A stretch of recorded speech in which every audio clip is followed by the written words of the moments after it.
Good evening, Broncos country. Welcome to another fantastic episode of the Denver Bronco Roundup Podcast. I am your host, Keith Brugman. I know the advertisement might have said otherwise, but I believe it's just going to be me and Mr. Trevor Salzman bringing it to you tonight. Welcome, Trevor. How you doing, sir? Oh, pretty good, Keith. Just ready to talk some Broncos, man. Last season of the game, or last game of the season, man. I really have my words twisted right there, but no, just ready to finish the season strong and just see what this team does. Again, a lot of questions going to this offseason, so hopefully we'll get some of those answered in this game. Because especially at quarterback, not to name a name in particular, Jarrett Stidham, but no, we have some time to evaluate this, and again, the last time we'll see the Broncos until August for preseason, so let's just enjoy it and just get this thing going, man.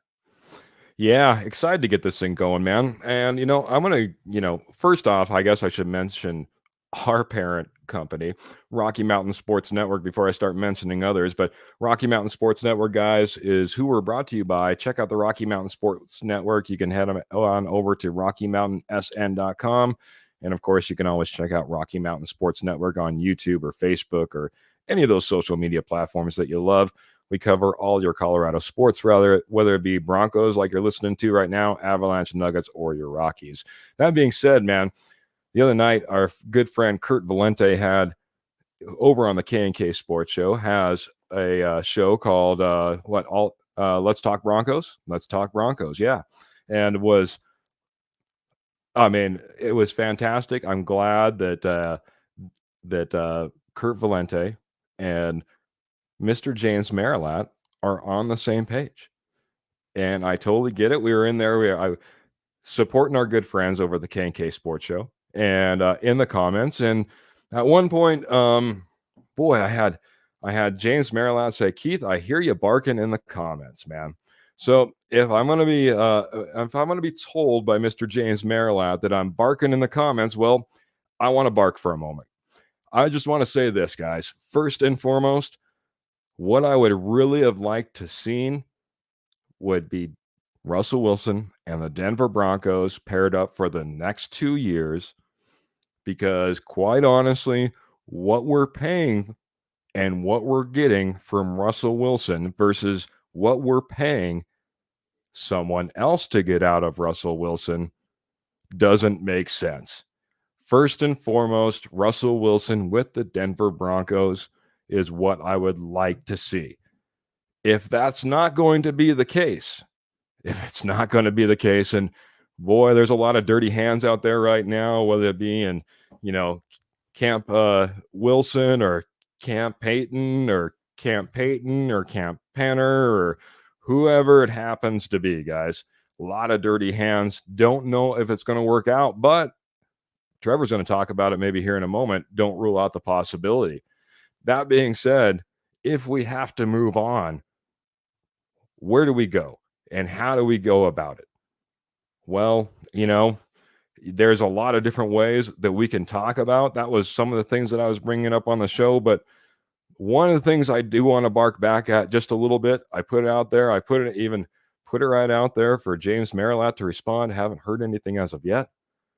When we all paid the rest of Randy Gregory's $14 million salary to go to the San Francisco 49ers and play, I heard zero about how we should have kept Randy Gregory on this roster because from a dollars and cents standpoint, it makes sense. I can tell you, once an organization has decided to move on, once they no longer value that player on the roster, it no longer makes sense for them to be on the roster holding a spot. They're precious. You need to make sure that you're filling it with people who think that you can help on the field. So if for whatever reason we've decided Russell Wilson is not of value and we need to move on, then we need to move on, and we're going to take a big old lump and a big old hit, and we got to figure out how to get past it. So that's my bark.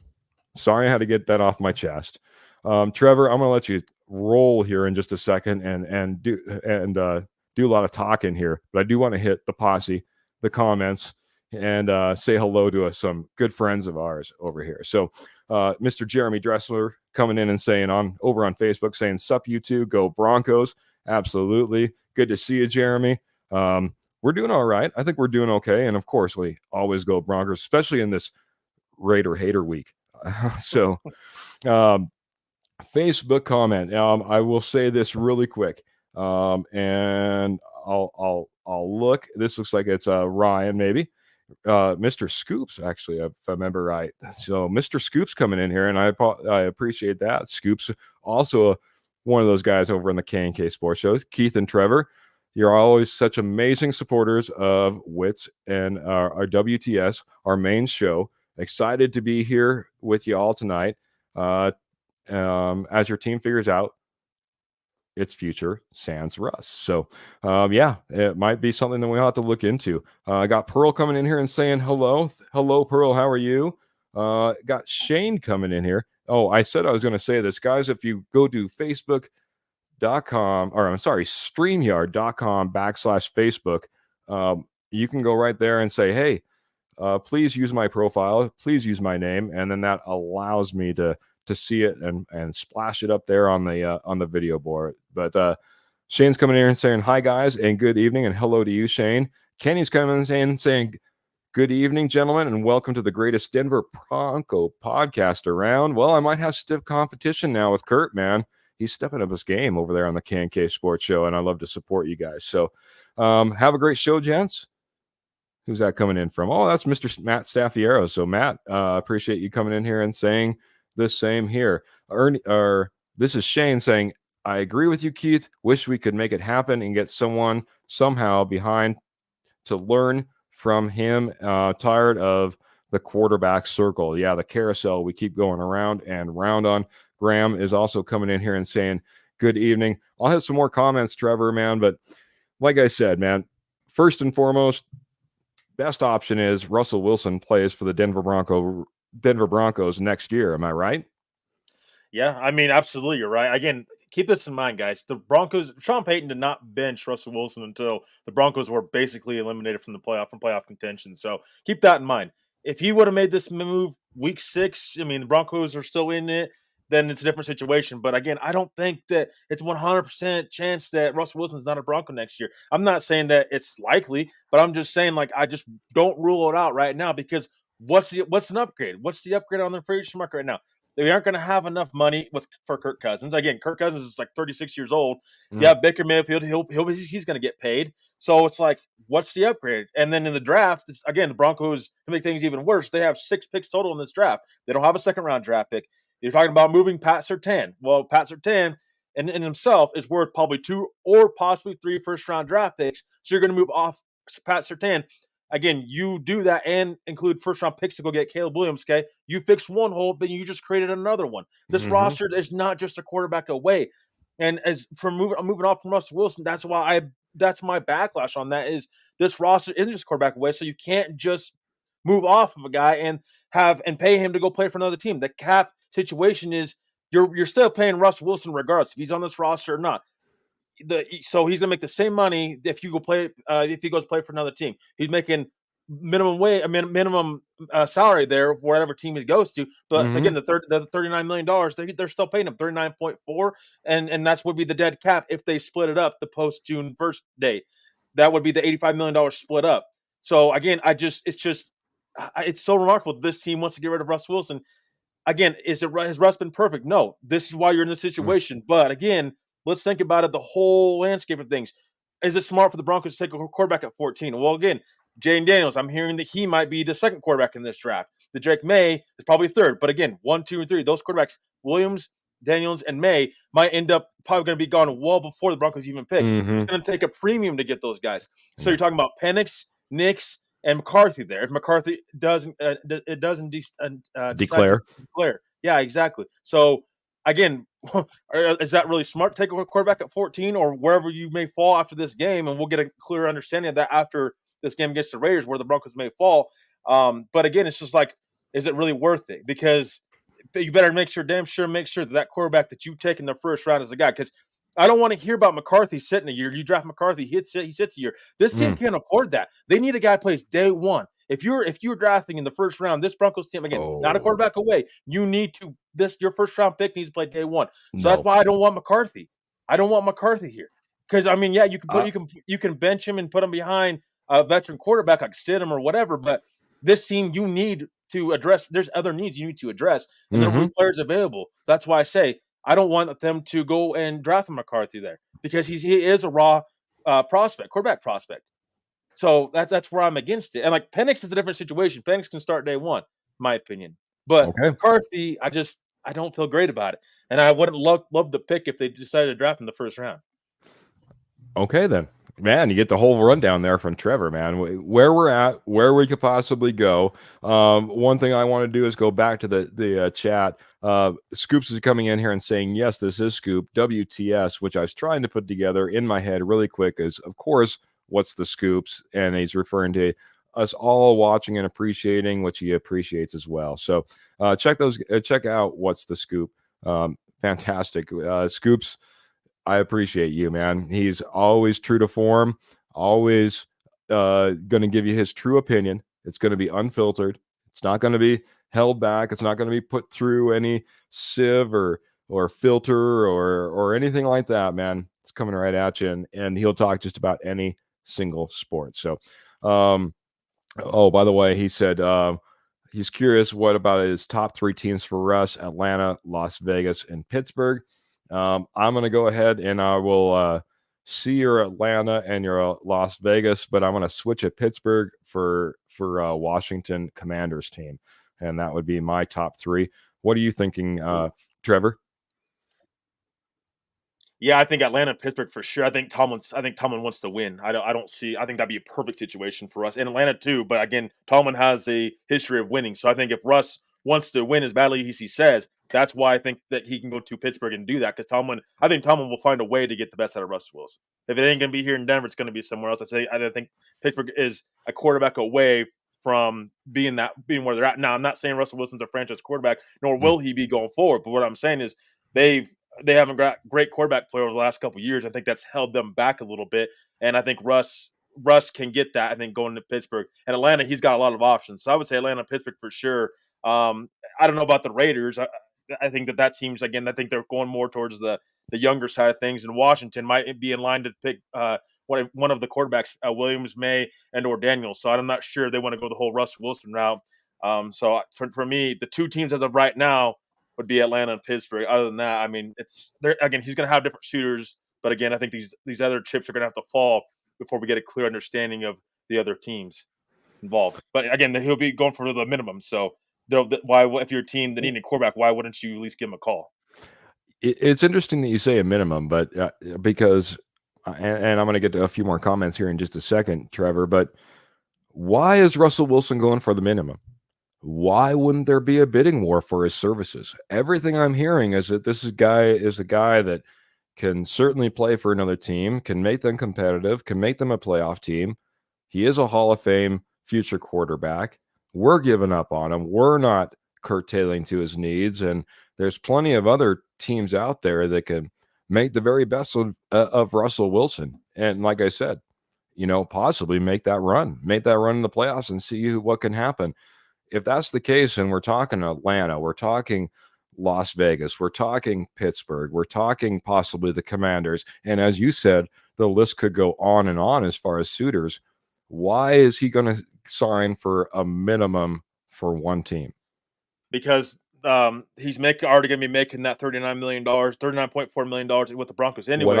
What I'm saying is, why wouldn't Atlanta want to give $7 million rather than $5 million to make sure that Pittsburgh doesn't get him and he comes to Atlanta? Why would the Commanders not give him $10 million to make sure that they outbid Atlanta at $7 million? I don't think it's going to be a bidding war. I think it's going to be wherever Russ wants to win. He's already making this money in Denver anyways. So, I mean, yeah, for the minimum, we say the minimum, but any money that a team pays Russell Wilson, the Broncos will get back for what they're going to be if they do and decided to cut him in the dead cap. They split that up. There's a thing in this contract where if a team signs him for, let's say, $5 million, that will give money back to the Broncos. So that'll take away from the salary that he would make here. So you're helping the Broncos out if you do that. And I think, again, for me, it's not that Russ needs to be going somewhere for money. I think he'll go somewhere because he's the right fit and he wants to win. So whatever team gives him the best shot to win and has players and playmakers around him, that's, I think, the team he'll go to. A winning culture. Fair again, enough. That's why Pittsburgh makes a lot of sense for me, because that Tomlin is very good there. He's an elite head coach, and that they do have a winning culture there. Atlanta and some of these other teams, they don't have that right now. I mean, they have playmakers, and they have a great supporting cast around them. But again, Arthur Smith's like on the hot seat immediately if Russ is there. So that's why I think Tomlin and Pittsburgh makes a lot of sense there. Arthur Smith is on the hot seat regardless. See if he makes a Black Monday. But Kenny Kirkpatrick has a question or a statement. It says it has to be Stidham and a rookie, in my opinion, because paying a veteran will actually cost $50 to $60 million. Speaking of that $40 million that you're going to end up paying Russ, and then by the time you add on $10 to $20 million to go out there and get your guy, I know a guy that you've been really hot on. Is there going to be a market for Jameis Winston?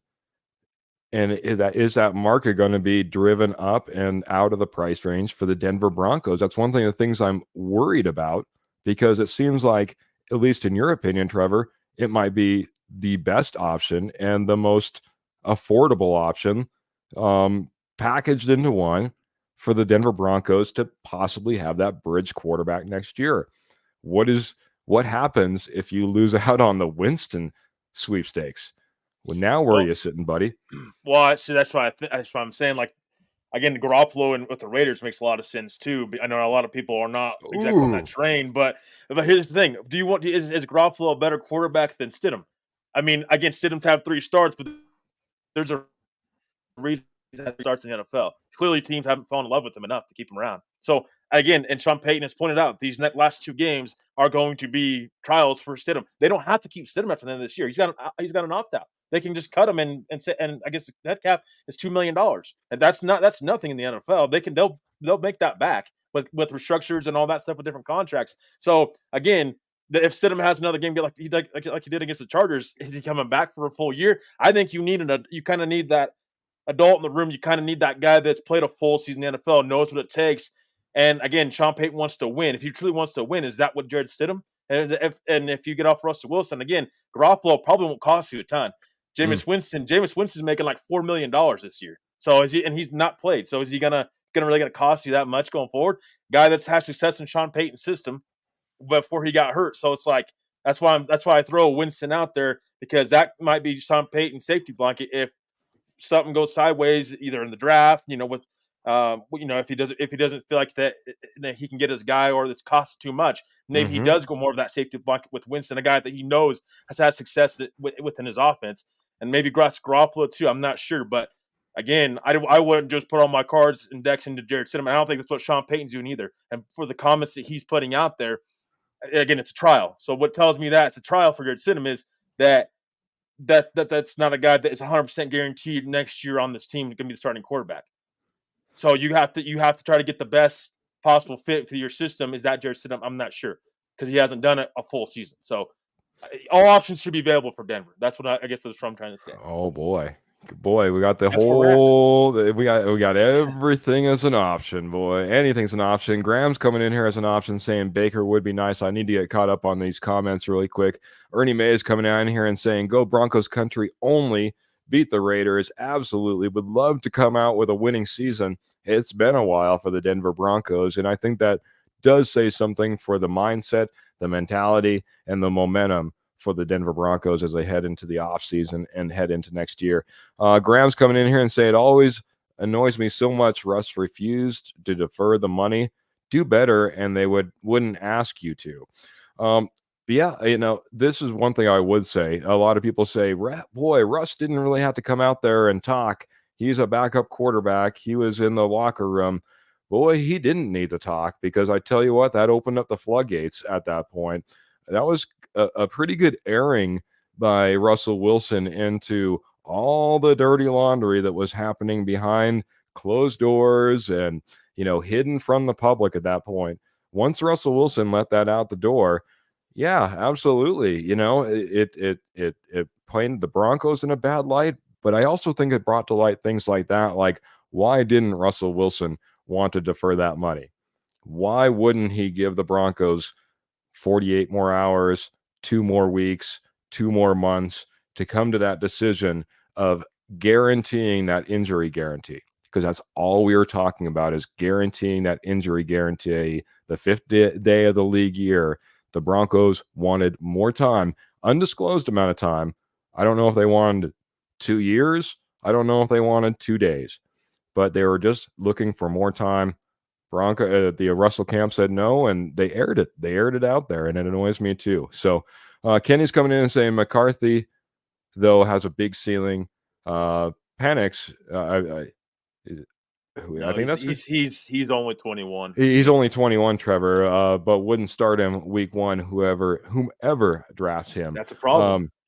Michael Ronquillo coming in and saying Michael Penix Jr. is the one I wouldn't mind drafting for the Broncos. I think that's a fantastic option there. Facebook users coming in, and I apologize. I'll just go ahead and name you as that, because I'm having a hard time trying to keep everything balanced for you guys. But I do want to say, get you guys in the comments. Draft a quarterback and play him. Stidham is a massive waste of time. Another one says, I wish Keith and I could be right about Russ. This is Shane coming in. Absolutely, Shane. Pearl's coming in, and I says, I could see the Raiders for Russ. It's certainly a possibility. And if he has anyone wanting to stick it to the team, that's always an option as well. Is that if the Broncos cut him, Trevor? I'm not sure exactly what it means. The money given back to the Broncos if he signs for more, however much Russ signs another team after the Broncos cut him, the Broncos will get that back with the dead cap hit that they would be getting back. So the $39.4 million, they'd get that off however much Russ signs for. That's from what I understand right now. So that's why I say that is absolutely signing a big amount. I was just going to agree with you. That's absolutely the case, buddy. Yeah. Okay. It is funny, and in these situations kind of that I pose to you, that is usually the situation. You don't see this bidding war. You see Russell Wilson being able to walk on to whatever team he really wants to at that point, and he'll just agree to whatever they can come to terms with. It's more about the talent and the makeup of the team that he'll be going for, as the Broncos would be paying the majority of his salary. Again, don't expect him to be really maybe $7 million is the most he's going to be paid per year, would be my guesstimate. Kenny's coming in. He says, with a question, he says, simple question. Could the Broncos be willing to give up the house for Caleb Williams? I'm very serious to see Payton's play calling on Sunday. I want to hit this really quick before you jump in. I gave you a few minutes to rant and rave there for a second, Trevor, and I'm going to go off a little bit. I think the Broncos have 2 years to find their quarterback, and all the stress of trying to put it on this year, finding the guy, having him in place, I don't agree with. I think that next year could be a very, very good quarterback draft, and B, we have a ton of holes to fill. So why pigeonhole yourself into trying to make sure that you get the quarterback this year, that he has to be a starter this year, unless you're taking him later rounds or for some reason like that? Why not say we need to make sure in the next 2 years he's in the building? If we don't make it this year, there's going to be a push next year. But if we don't get him this year, we're going to put all the other parts and pieces in place that we possibly can so that we're all lined up for next year. I think that's an option. And I'm not going to put the stress of having a day one starter rookie on this roster. I'm not going to have the stress of drafting a rookie and making it and having to propel him there right away. It doesn't make sense. It doesn't have to be that quick. I think it can be a 2-year project, guys. So, and it would make sense as far as that dead cap that we're talking about with Russell Wilson, because we'd be coming out just about the right time. And that rookie we wouldn't be eating up years of a rookie contract and not playing him. We might be talking about a year at that point and then playing him. And then when we come out of that, we have all that money at our disposal as well. So, what's your thoughts on that, Trevor? And then I'm gonna hit the comment board, bud. Yeah. So I mean, again, you have to ask yourself this question: would the Bears? I mean, what are they going to do with Justin Fields and Caleb Williams? Would they even accept that right now? If he's their really truly their franchise guy, are they really accepting a trade from the Broncos? And they'd have to be totally blown away. Again, I don't see you just moving picks and that type of trade like that. You'd be moving Pat Surtain as well. That's the only way I see them even getting up close to drafting a guy like Caleb Williams. If they do decide that that's the guy they want with the number 1 overall pick, if you're moving up to number 1, that would be Pat Surtain and probably 2 firsts at least to move up to number 1. Again, I don't see that happening. I agree with you, Keith. Moving back is, in my opinion, is the better option. You don't have to force it this year. That's why I say, if you're not in love with the quarterback this year, then don't force it.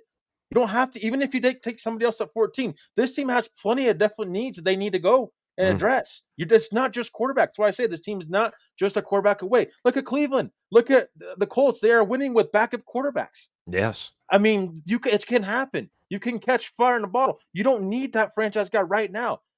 So why force it? Unless you're in love with the guy, you don't need to force right now. And again, it's going to be a premium to get up anyways. You have limited draft capital. You trade up for that. You don't have a lot to exactly make that player better around to make the situation better. So it's just like, I wouldn't do it. And I don't. And again, I love Caleb Williams and some of these quarterbacks in this draft, but again, don't handicap yourself. And that's what this team has done previously. The past 2 off seasons, you've done it with Russ, and you did it to find your head coach. You did it with quarterback, and you find your head coach. That's 2 back-to-back off seasons you've done that in.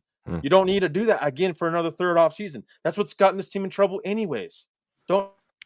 It's not always the answer. I agree, and to put it on, put the cherry on top, we doubled down and we have the biggest free agent off season of any team last year. So again, putting yourself in position at some point, you got to dial it back, and you got to invest in young talent, which is rookie talent, which is cheap talent, in order to try to even this out a little bit.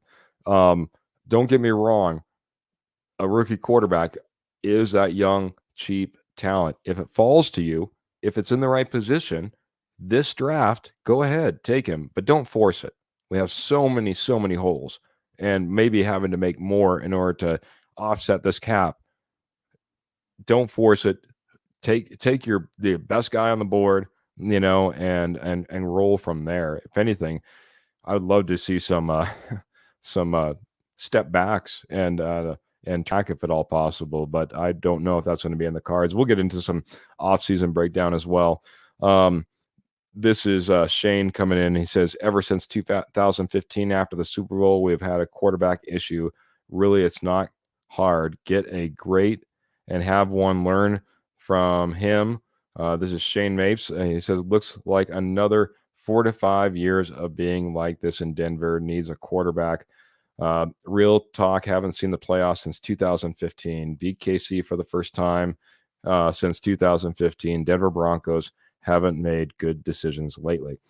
One of the things that I talk about and have talked about in the past is just organizational soundness. And that's one of the things that this Broncos team has struggled with, from, not having true ownership, to signing coaches, signing quarterbacks, signing new coaches, moving on from coaches, moving on from quarterbacks.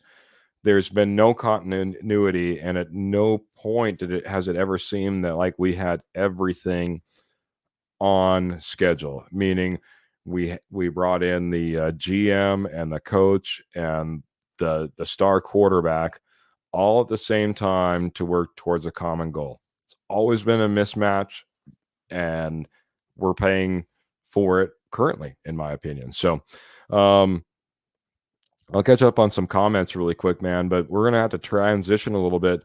We talked a little bit, and maybe we could dive into this kind of twofold. One, this game versus the Raiders. What do you think it's going to look like? How do you think it's going to play out? What are some key matchups? What's the final score? How do the Denver Broncos end the season?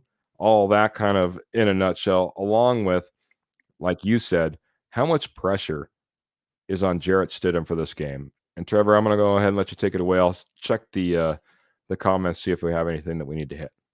Yeah, so I mean, again, I think in particular this game is huge for Jarrett Stidham. Again, I wasn't too impressed with this Chargers game. Again, it doesn't really matter what I or Keith or anybody. I mean, the fan base that thinks it's what Sean Payton thinks. So at the end of the day, it's his call. But I think he's going to have to step up in this game. I think we're going to have to see Jarrett Stidham be a lot better, a lot more fluent in his passing, and just be on target more and just be more confident. Kind of feel like again, I don't blame the guy because he hasn't had a lot of opportunities. I get that 100%. Again, and there's a reason for that, but. I hope he does do well, because I always want best for the players, and I always want best for the Broncos, of course. But I don't want to go against the guy just because I don't think he's great. So I wish him the best for Jarrett Stidham. Again, I think he's going to have to impress in this game. I just don't know how much Sean Payton is going to give him the flexibility to do that. I don't know that this is going to be a big passing game, because it's really hard to switch your playbook and your scheme right at the end of the season. I think that we're just going to let Stidham kind of be Stidham in this offense right now, and then we'll evaluate going forward. Again, the evaluation process started as soon as the Broncos lost to New England Patriots. And so the evaluation started there on all players, not just Stidham, all the players. So we'll see how this game goes. But again, I think we're gonna have to see flashes from Jarrett Stidham. I don't think we've seen enough flashes. There was a couple passes here and there that definitely I liked seeing that a lot, because we haven't seen that from Russ, especially over the middle. But again, he's got help from a couple guys, so it'd be nice to see full kind of more of a full wide receiver room with Stidham in there, and to see what he can do with that room, and hopefully again, he needs some help from his running game. The first half against the Chargers, they run the ball efficiently. They, again, need to see that in this game, but I need a game. Running game's got to step up. I don't care who the quarterback is. You need a running game. So I hope he gets more help, and I hope he performs well. But again, I wouldn't expect too much switch up for what we've seen the past couple of weeks, which has been a balanced attack. And so it'll be interesting to see what Stidham does. But I wouldn't expect anything, just a heavy passing game from him.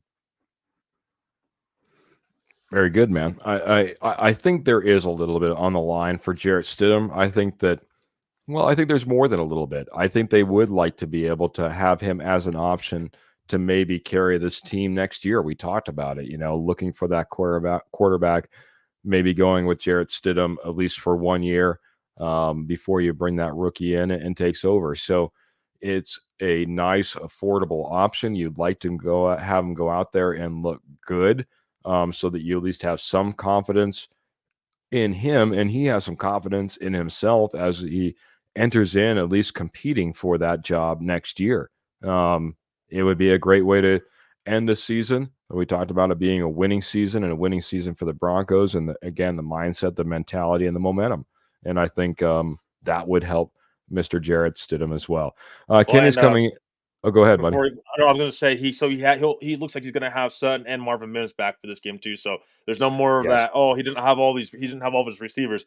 We're going to find out again on Sunday with a full receiver room for the most part, other than obviously Tim Patrick and a couple other guys. But we're going to see a full wide receiver room with Jarrett Stidham. So it'll be interesting to see how him and Sutton and Mims all work together, because again, they didn't get to against the Chargers. So he'll have that. Looks like going forward on Sunday. Good point. He was a little bit held back in that. You got to admit that. Sutton not being able to go out there and the like. So Mims not going to go out there, because I know a lot of people pointed out that Russ didn't have Sutton as well as he went out early versus the Chargers. Well, Mims was still a viable option at that point for Russell Wilson as well. Graham's just saying, would you trade down and accumulate more picks? Absolutely. Kenny says, why release Russ then if you have 2 years to find a QB? I don't want to. Yeah. Simple as that. I would love to have Russ back, and quite honestly, I thought that might be a great transition if we did get that quarterback. Even if it was like we went up and got a quarterback, I would be fine with him sitting behind Russ for 1 year. And then next year would have been the switch where, hey, Russ, do you want to do something? Do you want to try to get out of here? We're going to transition to the new quarterback. Do you want to be a backup? What's the option, right? I would love to have Russ here. I'm going to be adamant about that, guys. Biggest mistake we're making right now is letting Russ go to a different team and paying him to do so. So, reminds guys, me of, go ahead, Keith. I was going to say, guys, I'm just looking at options in the most likely scenario at this point, because whether it's probable or possible, those are two different things. It's probable that Russell Wilson comes back. I don't know how possible it is that Russell Wilson comes back. We need to have a plan. So go ahead, Trevor. No, I was going to say this whole quarterback carousel with Russell Wilson and Sean Payton reminds me of Josh McDaniels and Jay Cutler back in the day. And then what ended up happening, McDaniels wanted Castle from New England, Matt Castle, and he ended up going to the Chiefs. And then McDaniels had to suffer with, or not suffer, but he had to go after and get Kyle Orton from the Bears. So, I mean, not the exact same situation, but it's like, be careful what you wish for type of thing. That's been my thing the whole time. It's just careful what you wish for, because it's not only, grass is not only greener on the other side, always greener on the other side. So just be careful. So that's my opinion too. I agree with you though. Yeah. Kenny's coming in saying Stefanski for coach of the year, 4 quarterbacks and 4 different playbooks. Quite possibly, man. He's done a fantastic job. I would say how quickly the narrative changes. It wasn't that long ago that Stefanski was on a hot seat, if I remember correctly. So it's amazing what can happen just so quickly. I'm hitting the comments, guys, just really quick. Michael Ronquillo just letting us know Mike McGlinchey has been ruled out. And, of course, right tackle Cam Fleming will be taking his spot. Chris Manhurst has been ruled out, too, with an illness. So correct. Adding on that onto that one. Kurt Valente coming in here from the fantastic K&K Sports Show saying, what's up? One more for the year. Absolutely. Pearl's coming in. Always the Broncos supporter, always sometimes with the onion rings to try to bring home those wins, coming in saying Broncos win. Thank you for the prediction. And, of course, always being a part of the show, Pearl. Appreciate you so much. So Graham says sitting Wilson sooner would have really helped the Broncos evaluate Stidham, which is a very good point. Pearl's coming in saying looking like Browning and Sutton will play, which is fantastic. Hearing Browning being able to get into that rotation once again. I think we've been missing him. Shane's coming in and said, I love your coffee cup. Well, guess what? That's a little Christmas gift from the wife. So shout out to the wife. Appreciate it. And I love it too. So Michael Ronquillo's coming in and saying Jarrett Stidham is only a backup quarterback in the NFL. And yes, you're probably right. I'm not saying that I'm expecting anything elite. I'm not saying that I'm not expecting anything beyond maybe, bottom 10 in the league next year. I'm not expecting a ton. I'm not saying that Jarrett Stidham is necessarily the answer. I'm going to expect bottom 10. I'm going to hope for middle of the pack. And if I'm lucky, I'll be surprised and it'll be top 10. That would be a very, very big surprise in my opinion. He's probably a mid-tier quarterback. I'm not going to expect anything from being a bottom tier. But you're absolutely right. I don't know if Jarrett Stidham is not the promised land, guys. He's the bridge to getting out of cap hell and maybe getting a quarterback of the future in the next 2 years and moving along. Kurt Valente saying 100%, Michael. He is a backup. Backups don't belong starting in the NFL. Yeah, they don't sit there for long unless they happen to be a Joe Flacco or a Baker Mayfield. Or it's amazing what can happen. I went down the list on Kurt on your show, and I'll continue to go. Whether it's a Brad Johnson, a Trent Dilfer, a Jeff Hostetler, These are all Super Bowl winning quarterbacks. Keep this in mind. I don't know necessarily if I call them elite. I don't know if I would necessarily, say that they're starters in the NFL. They didn't start for long, and the list continues to go on from there. There's just a few that I would have off the top of my head, but Michael Ronquillo's coming in, and I thought about this option as well. Jacoby Brissett would be a fantastic option. Once upon a time, we did try to get a Tyrod Taylor in here. That might be an option as well that I'm thinking of. Davis Mills from the Houston Texans. What is he doing? He did fantastic for the Houston Texans before CJ Stroud came in, and a lot of people thought he might be competing, even this year, until CJ Stroud just completely took over and has been amazing. So Davis Mills, a guy that is more of a pocket type of guy. So, all right, man. Like I said, I got to say a little quick aloha to Patrick Wiltsey, who's coming in here. This is a little bit of Lion Coffee, by the way, 10% Kona Blend Premium. Check out Lion Coffee. Thank you very much, Patrick Wiltsey, coming in with the coffees as well. Guys, I'm trying to scroll through the comments and trying to get caught up, so I apologize if I switch over. or I miss any of your comments. Bridge to Nowhere is Stidham, I think, is what we're going with on that one. So from Pearl as well. I know, guys, it's contentious. It's tough.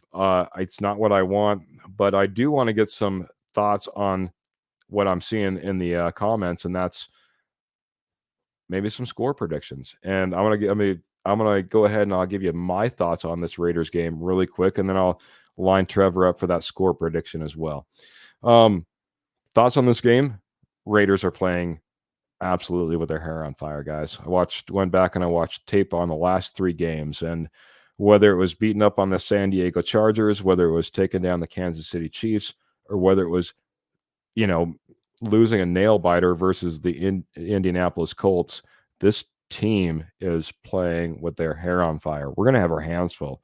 And it's once again going to be one of those incidents where we have to look at our linebackers and how they're going to be able to cover. It seems like whether it's been Turner, whether it's been Devontae Adams, they're targeting the middle of the field. That's going to stretch this linebacker core. It's going to really put a stress on the secondary all the way across. On top of this, guys, forget about Josh Jacobs because they're a new running back, and all of a sudden it's escaping my mind. Maybe Trevor has it on the tip of his tongue. But running back for the Raiders, oh boy, I can't believe I'm just spacing the name. But I'm telling you guys, he's running with his hair on fire, and I think a lot of these guys are playing for contracts currently out there trying to. Yes, Zamir White. Zamir White has been phenomenal these last few games, taking over for Josh Jacobs. He's aggressive, he's quick, he's cutting. He's really stressing this defense. They do a lot of zone schemes on the inside in order to try to break this guy open. And if he gets a couple of cuts or get past a couple of guys, he's been pretty dang dynamic. Whether it's this defensive line or whether it's his secondary, this defense is going to be stressed by this Raiders offense. I'll be 100% honest, guys. I've been asking week after week. We've been asking week after week for a pass rush. Get to the quarterback. Aiden O'Connell is, you want to talk about a guy that isn't supposed to be a fantastic quarterback in the league. I'm a little bit worried about the way Aiden O'Connell will make this Denver Broncos defense look. He has been tearing it up, guys. I'm telling you, man, he's got weapons. He loves Turner as an option at wide receiver. Don't forget about Devontae Adams. Mayer's coming on as far as a tight end for him as well later in the season. So, man, I'm done asking. I'm done asking for this defense to get to the quarterback. I don't think they can do it. I've been asking week after week. We've been saying that's a game plan that needs to happen, and week after week we've been disappointed. Now, if Nick Benito, Jonathan Cooper, Baron Browning happen to turn the edge and get a sack or two, so be it. But I'm not expecting pressure on Aiden O'Connell all game long. They haven't shown it. So this is going to put all that stress on that secondary. This secondary has got to be locked down. These linebackers have to be locked in on that running game, as well as being able to cover over the middle if we want to have a chance. Offensively, guys, similarly, we've been asking for a running game. We've been saying that that's what's needed. We haven't been able to get it done. It doesn't matter if it's been Javonte. It doesn't matter if it's been T-Ryan. McLaughlin has had a couple of good runs and a couple of good cuts. Didn't look bad last week, but I'm not expecting anything out of this running game. And this defense for the Raiders is no joke as well. They've been forcing turnovers left, right, and otherwise. Guys, it's going to be an uphill battle. I'm telling you, if it's going to be a win, it is going to be with Jarrett Stidham. It is going to be with the receiving game. I don't have any faith in this running game. Hasn't been there all year. I just don't think Javonte has it down the stretch, and I don't think that McLaughlin is a guy that you can rely on for 3 downs. And if that either one of those were the case, we'd maybe be in a different position. It's going to be a really pass-heavy game. Trevor, your quick breakdown, maybe a score prediction as well. I'm going to hit the comments and see what we got going on. Yeah, I mean, again, so this game again, Max Crosby is going to be an issue too. I mean, that guy's always a problem, and I think he's going to give Garrett Bowles fits in this game. And having McGlinchey, I know we've been pretty hard on McGlinchey, but again, I mean, it's something where it's still going to be a problem. This Raiders defense, I mean, like I say, they're going to be playing, and this Raiders team in general, they're just going to be playing for Antonio Pierce. I mean, this is a guy, Antonio Pierce, that they've been rumors that he may come back, but again, it's not for sure thing. These guys want to lock his job up and keep him around. Devontae Adams the other day to the press there and said that he wants Antonio Pierce back, no doubt about it. So they're going to be playing for Antonio Pierce. He's playing, he's going to be coaching for his job. Like it's his last game of the year. It's like his last game he's ever going to be coaching. So, I expect the Raiders to come out firing and be ready to go. They're going to be aggressive in this game. Again, I think it's going to have to be. I mean, Jarrett Stidham, again, the Raiders defense has been pretty good against the pass. So, again, I think you're going to have some sort of running game. You're putting Jarrett Stidham in a real tough spot if you don't have some sort of running game. And, again, I'm with you, Keith. I'm really not confident in the running game this year. I think, again, it's been a constant problem up and down.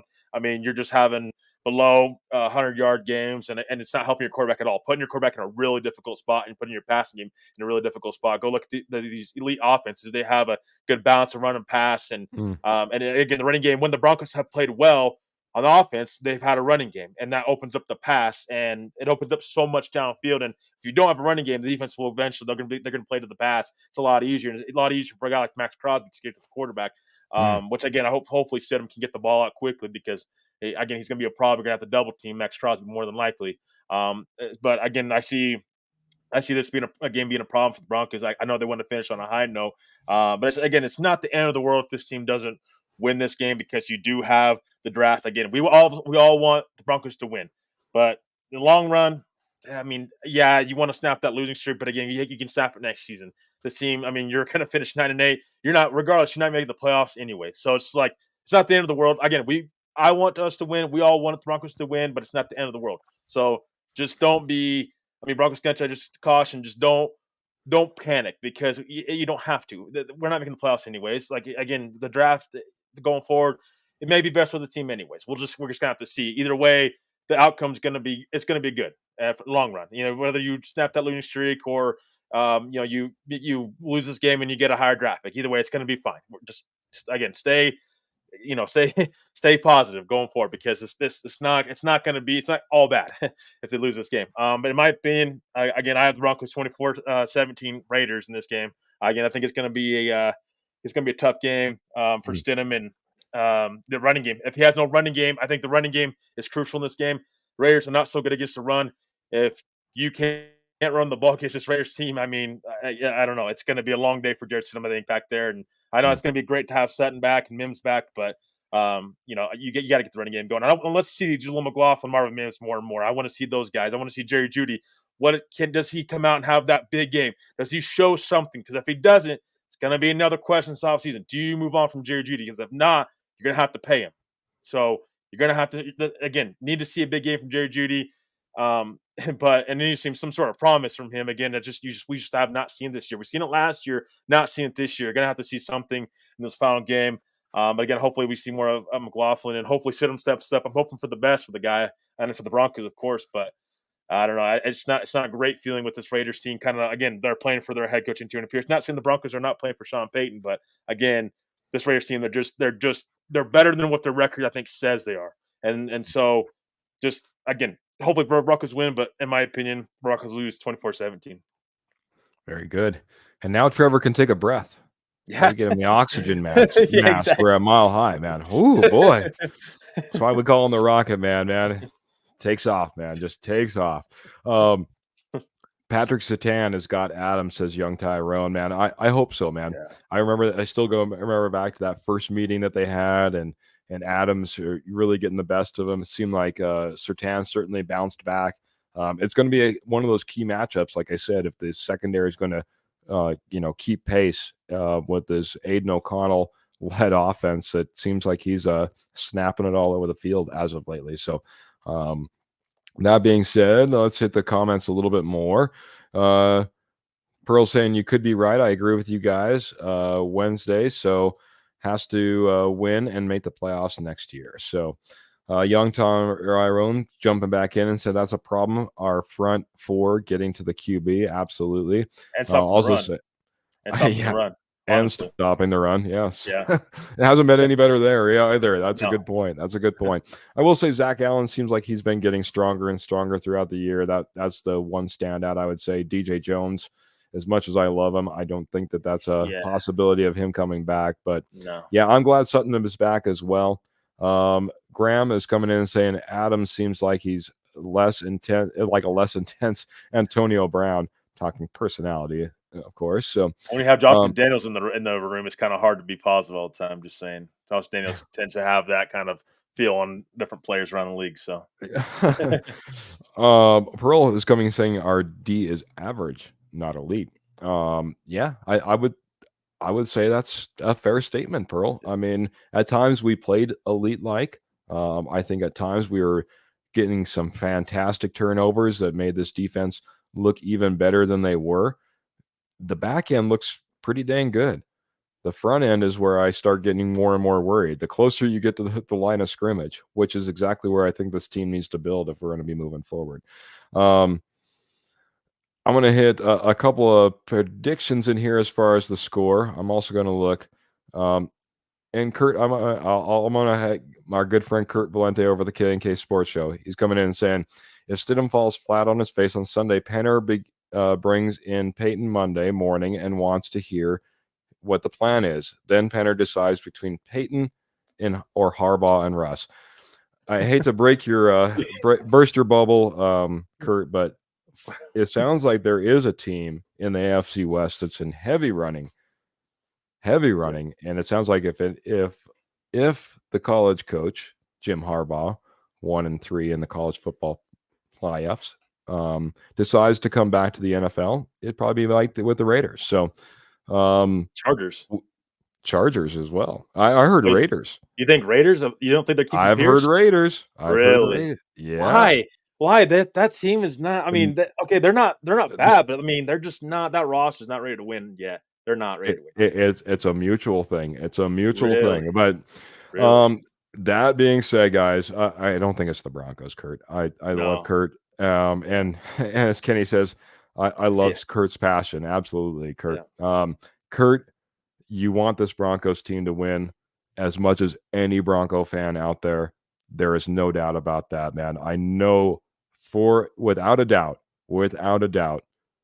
his heart's always in the right place, trying to get the Broncos a championship. And you'll feel it. I got Wednesday night, 8:00 Mountain Standard Time, K&K Sports Show. Let's go Broncos. You'll feel it. Kurt is fantastic, Pearl. I agree. So, young Tyrone's coming in and says we double team Crosby. Don't disrupt the game. He's owned us. And absolutely, Max Crosby, as Stidham said, the one thing that stood out to him about Max Crosby is the fact that this guy doesn't stop. Yeah. He said he's as intense from the first play as he is to the last play. He doesn't know where he gets his energy, doesn't know how he does it. That being said, Max Crosby just does not stop. And I would agree. Max Crosby plays to the very, very bitter end and puts up a fight every single week. Gotta love a guy like that. Jody's coming in with his score prediction, a 35-10 Raiders win. Not looking too good for the Broncos in his opinion.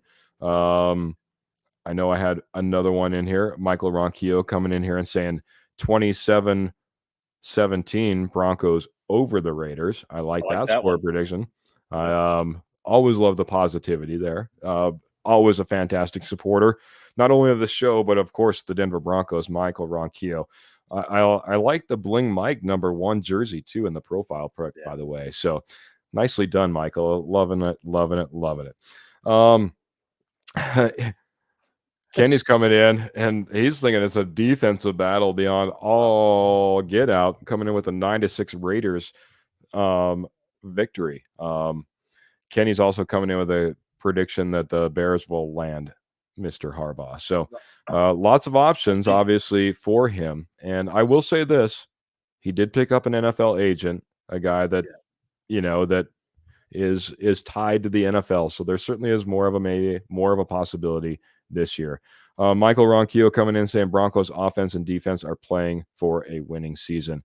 And I agree, man. I think that they are playing. I think they want to go out there, and I think they want to play hard.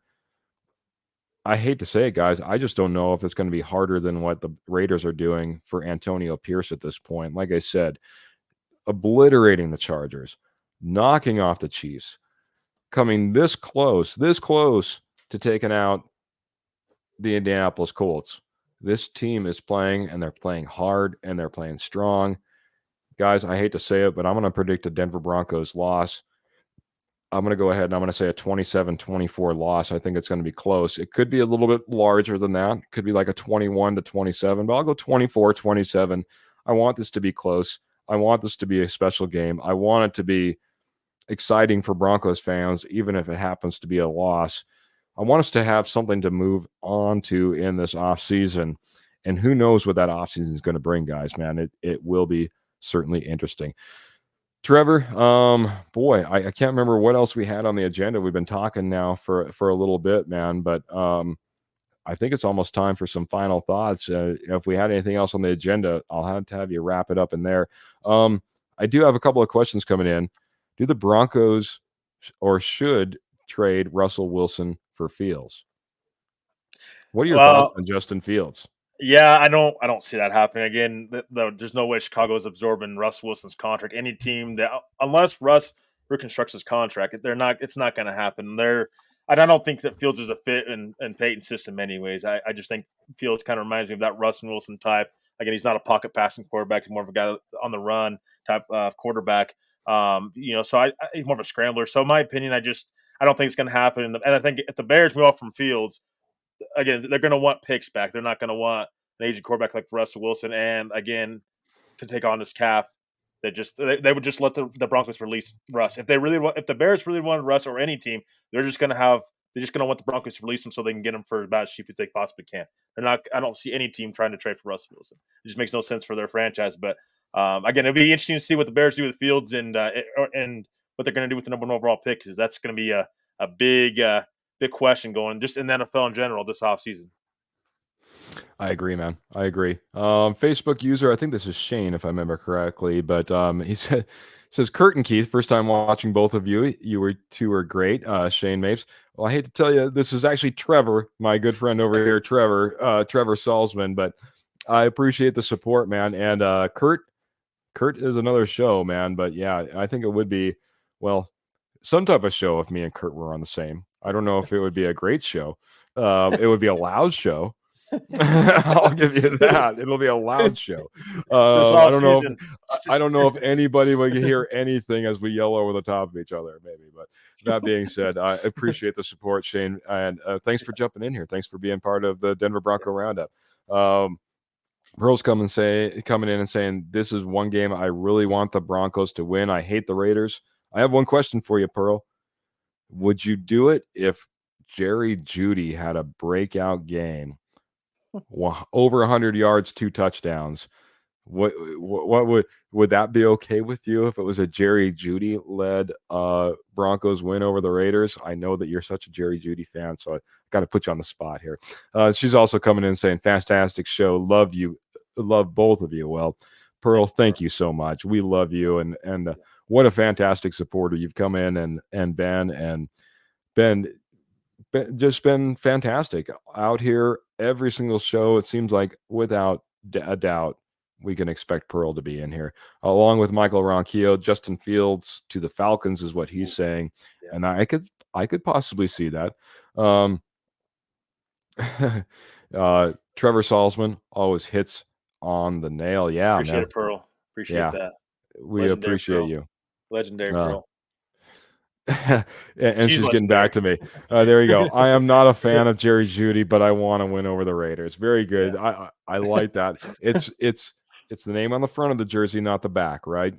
So it doesn't matter if Jerry Judy's the one getting us there. We want that win over the Raiders. Right answer, Pearl. Right answer. I'm going to get to one last comment for Shane since he's a new guest and a new face in here. He says, why has Jeudy not been good all years? Where has he been? Boy, that's a good question, man. And I'll just leave it up to this. I'm gonna leave it up to this statement. I think there's dirty hands all the way around. I think there's times that Jerry Jeudy is to blame for that. I think there's times that Russell Wilson is to blame for that. And I think there's times that Sean Payton is to blame for that. I think that it's all the way around. I think if any of them would have stepped up in favor of Jerry Jeudy, including himself, I think he could have had a better season. I think he has a little bit of himself to blame, but he can point the finger around a little bit as well. What are your thoughts on Jerry Jeudy, where he's been, man? Yeah, I mean, again, it's such a I think we talk about this every year since Jerry Jeudy's been drafted. I mean, it's like he's not the guy for this offense. I think he needs to change the scenery. I really do. I really think he does. Like, I just don't think he fits this offense very well. Again, I agree with you, Keith. It's all the way around. It's Sean Payton, it's Russell Wilson, and it's Jerry Jeudy at the same time. I think all three of those guys. I mean, that's why are part of the problem of why Jerry Jeudy's not been successful. I just don't think they're using him right. Like, for a lot of the season, they're trying to use him downfield as a big receiving threat. That's not Jerry Jeudy's game. He's a speed guy right over the field. That's why you've seen him be successful with Jarrett Stidham under center, because he's the middle field guy, over the middle, and it's just he's going to beat you with his speed, not necessarily with how tall he is or how big he is. He's not the biggest guy in the world. That's Courtland Sutton. That's why you've seen Courtland Sutton excel. Because Russell Wilson, what does Russell Wilson excel at? Throwing the ball deep, having a running game, and that's why Courtland Sutton's that big guy. That's why Tim Patrick going down is arguably one of the most important things that happened that for the Broncos this season, because Tim Patrick, I think, would have been great with Russell Wilson this season. I think you would have seen Tim Patrick be that number 2 receiver, not Jerry Jeudy. So Tim Patrick going down, again, unfair Jerry Jeudy-ish, kind of. I mean, again, he's not lived up to that first round talent that when the Broncos picked him. Again, that's a John Elway pick that the Broncos drafted him for. So, and he's always going to have that potential, man. He's always going to have that potential. I just think he needs to change the scenery. Again, I think the Tim Patrick going down has really hurt him because Tim Patrick probably would have been the number 2 guy. And I think the Broncos are trying to make Jerry Jeudy into that Tim Patrick type of guy. I think that's unfair for Jerry Jeudy. So we'll see what he does this offseason. Again, he's got, I think, believe around a $15 million cap pick going into this offseason. So the Broncos, maybe they trade him and get some draft capital back. Maybe they keep him. Again, if you keep him, you're going to have to decide if you're going to pay him or not. And it's hard to do that when he's not been very successful in this offense. Yeah. Young Tyrone saying, ask Russell Wilson. Jerry Jeudy's been open. One thing that I would say is I think Jerry Jeudy is one of those guys that you need to feed him the ball a lot more than he ever got a chance to if he wants to be successful. And that can be over the middle, down the sideline, in a screen, on a reverse. Get the ball in his hands. And I think that the more he does, the more he gets in the field of the game, the better he plays. I think, like you said, I think he has potential other way, and maybe with a different team. So, question from Charles, it says, will Tim Patrick come back next year?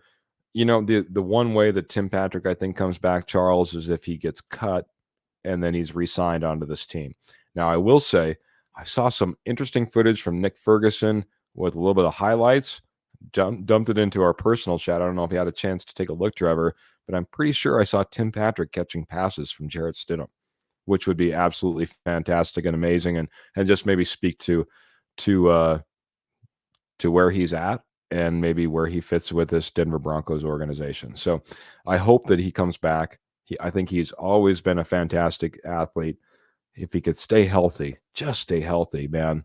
Who knows what the potential is for one TP Streets. So I want to hit one other thing. I forgot about this, and I want to get your thoughts. I have no clue, and I would love the conspiracy theories to run wild in the chat. Today, Sean Payton had an elongated topic about guys getting bonuses at the end of the year and what that means, and how he thinks that that's money well spent for these guys to get these bonuses. And he even talked about one time a guy not being able to make the stats he needed. And he said, "Do you want the bad news or the good news? Bad news is you're not playing in the game." The guy about jumped up out of his chair and he says, "Good news is we're just paying your bonus anyway."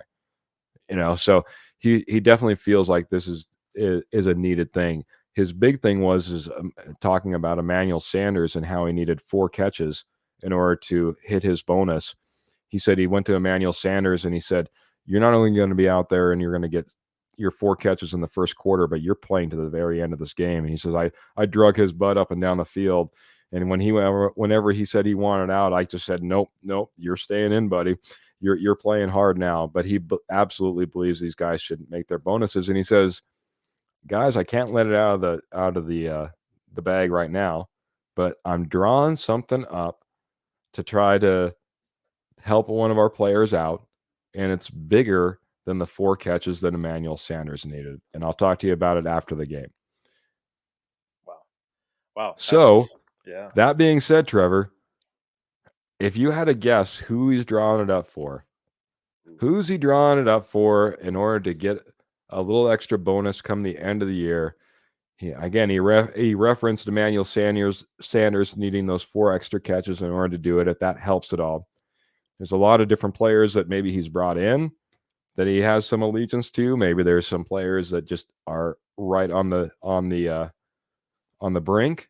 But what are your thoughts, man? What are your thoughts? First comment that comes in from Pearl is she's thinking maybe it's Sutton.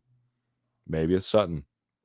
Kenny's coming in saying Javonte Williams is his guess. So, yeah. By the way, Graham, I also love Sanders. Little man, E. Sanders. Love that guy. So, Javonte Williams, Cortland Sutton. What are your thoughts, man? Oh, that's a good one. Unfortunately, I didn't get to see Sean's press conference here, but I have to guess. Graham's coming in saying little Jordan Humphries, he's really stepped up. I mean, I'd have to be one of his guys, I would imagine, but I mean, I don't know. That's a tough one. I haven't even got a chance to look at that. I know it's a complete guess, man, because he didn't allude to anything outside of Emmanuel Sanders and needing 4 catches and dragging him out for an entire 4 quarters and not letting him out of the game. And he ended up having, what did he say? He ended up having like 7 catches for over 100 yards in that game, when it was all said and done, something to that effect. Thought it was interesting. Young Tyrone saying it's Sutton. Pookie struggled in the run game. Yeah, I mean, that's kind of who I keep going back to is Cortland Sutton, because just the big he is, his tight end or his touchdowns and his yards. I would just maybe Cortland Sutton. That's where I would be going, because I don't know. I mean, that's again, I don't have the context in front of me right now. So I don't know. And sometimes you won't even get all that detail, man. You won't get into the weeds that much. They don't let you have that much detail sometimes, or you really got to dig deep in order to get it. So obviously, I think it can't be too obvious to anybody, because if he's leaking it out in the press conference to the media, he's basically telling you his game plan. If some guy needs to go out there and get 8 catches, that would be a bad plan by Sean Payton. So I think it's buried pretty deep, and it'd have to be a guess by anybody. Kenny's coming in and says it has to be a running back. Go ahead, buddy. No, I was going to say it has to be someone that's got like a decent bonus. Like, wouldn't be like, I don't think, I mean, when I say decent bonus, I mean like obviously those bonuses would be huge to us. But I'm saying like Mhm. just a guy that a good amount of money he'd have to be for him to target him. I don't know. I could be Humphrey, little Jordan Humphrey too. Kenny's saying it has to be a running back. I don't trust him will complete 4 passes. He says, laugh out loud. Just joking, guys. Graham's now walking back. He says Humphrey only has 13 receptions this year, so I'm guessing it's not him. Very good. So, my That's a good thought, one. if I had a guess, I'm gonna throw out Adam Troutman. Yeah, that's what I was thinking too, but I don't know. Yeah, yeah, that's It, true. it's One just of his it's just guys. my guess. We have to, yeah. If we're gonna guess, we're gonna guess, and I'm gonna throw a name out there. And Yeah, Sean Payton said we'll learn after the season's over. So my guess is going to be Adam Troutman. Man, he had a little run for some touchdowns. I don't know. Maybe he has 5+ touchdowns as a marker in his contract, and that would be something that he could try to go for. So. That's my guess, man. Did you get yeah, your that's a good guess guess. was Sutton? I can I'm gonna agree guess with that. Sutton. Yeah, Yeah, very good, man. yeah, I think it's Sutton. Um, all right, guys. Well, I didn't talk about it enough, but this is the Denver Bronco Roundup podcast. Appreciate you guys so much for watching, listening, subscribing, sharing, liking, all those things. Remember, we're on Facebook, we're on YouTube, we're on X, we're on Apple Podcasts, we're on Spotify. We are part of the Rocky Mountain Sports Network. Check out the Rocky Mountain Sports Network for all your Colorado sports needs, whether it be Broncos, Avalanche, Nuggets, or Rockies. They got you all covered at the Rocky Mountain Sports Network. RockyMountainSN.com is the website. Of course, you can check them out on YouTube. You can check them out on Facebook. You can check them out on X. You can check them out just about anywhere. Check out the Rocky Mountain Sports Network today. You won't be disappointed, guys. Final thoughts before we get out of here, Trevor? Yeah, just again, thanks for everybody for joining the show to get today and tonight. You guys are great, and keep the comments coming because we absolutely love them, and we love the support. You guys have been awesome, and we had a few new people in here tonight. Again, welcome, guys, and again, we're going to continue this great content throughout the offseason, 3 shows a week. So continue to tune into us. We got Friday night. I know Keith will talk about it. Friday night, Sunday night, and then again on Tuesday night. So. Usually around 7 o'clock or right after the game. I mean, off season will be a little bit different because again, we won't have games, but we keep in tuned right here and subscribe, like, share, all that great stuff. Because again, we're gonna have a lot of special guests coming up. We have one coming up on Tuesday, so keep it here. So it's gonna be great. But thank you guys for the support all season long. Again, I love being part of this family. You guys, Denver Broncos fans, are the best, and we love having you here. And continue to bring in more people because, guys, again, we're a community. No matter if it's a win, loss, we go through it together. We talk about it together and get all that extras, all those negative thoughts, and bring them back into the positive thoughts. That's what we're doing. That's what we do here. So, I mean, you guys are absolutely great, and thank you guys for everything. And again, just go Broncos, and hopefully we can get a win on Sunday. But if not, it's gonna be okay. Positive thoughts, guys. Positive thoughts. It's gonna be okay. I promise. Thank you, guys. Yeah, absolutely, Trevor, man. Appreciate you coming in here, man. Always a positive guy. Always got that motor going, man. Always got the engines ready to fire, man. So appreciate you very much. And Graham's coming in here and saying, have a great night, guys, over here on YouTube. Thank you, Graham, so much, man. Fantastic supporter of the show as well. Kenny saying, the best in the business, DBR. Great job, guys. Well, thank you, Kenny, very much. Yeah, I was absolutely got to mention it, Trevor. Our original OG show, Tuesday, 7 p.m. Mountain Standard Time. Make sure you're always catching that. We've been doing this pregame now on Friday nights. Me and Trevor, sometimes an additional face or two from the Denver Bronco Roundup. Don't forget, we have Albert the Mile High Dutcher. We also have Judge Jody Moncrief as well that join in from time to time, always on that Tuesday podcast. And then been doing that post-game show, man, Sundays, right after the game. Jumping in here, getting you guys' reaction, getting our reaction, and kind of just delving in, diagnosing, and getting that first reaction when it's kind of raw, right there at the tip of your tongue. Jeremy's coming in here and saying, thank you, guys. Go Broncos. No, thank you, man. We've had fantastic, as Trevor mentioned here. We had some new faces and some new names, so we appreciate it so much. We've had old faces in here, and man, appreciate you guys coming back week in, week out, show after show. We're growing, we're getting bigger. As Trevor mentioned, man, getting a big guest host, little spots that we're going to be dropping in over the next several weeks, man. So we're really excited about what we got going on for the future. Of course, the off season. Go back and watch that press conference by Mr. Sean Payton, Trevor. I'm telling you, man.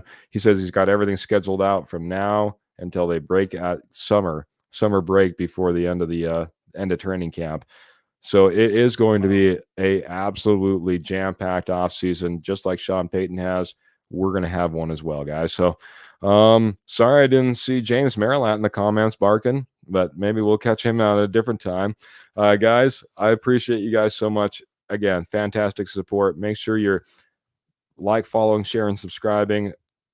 If you're doing that, guys, you're always getting notifications when we go live. And, of course, you can take us with you on the go. Apple Podcasts and Spotify, both, guys. Check us out. Give us a rating. Give us a review. Give us some stars. We'd love it, guys. So that being said, guys, I always sign out the same way. Make sure you keep your feet in your stirrups. Make sure you keep your guns in your holsters. Make sure you keep the Broncos in your heart. And until next time, guys, we're going to get out of here. Have a great night. See you later.